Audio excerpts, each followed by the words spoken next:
নমস্কার বন্ধুরা, আজকে নিয়ে আসলাম আমি আলু ভাজা রেসিপি। আলু ভাজাগুলো আমি করেছি, আলুটা একটু অন্যরকম। প্রথমবারই দেখেছি এটাকে কালো আলু বলে। এই কালো আলুগুলো আজকে আমি ভাজা করব। প্রথমবারই আমি এগুলো দেখলাম। আর কালো আলু ভাজা করার জন্য কিছুটা কালো আলু কেটে ধুয়ে নিলাম। কড়াইতে গরম সরষের তেলে কালো জিরা দিলাম, দিয়ে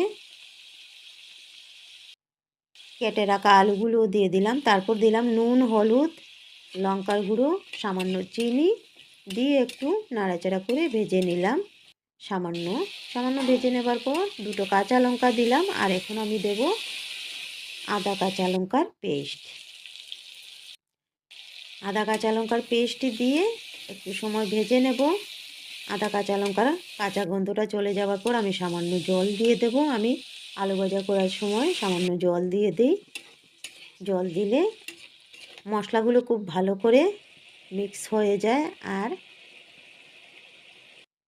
আলুগুলো একটু নরম নরম হয়, খেতে খুব ভালো লাগে। সেজন্য আমি আলু ভাজা করার সময় সামান্য জল দিয়ে ঢেকে বয়েল করে নিই।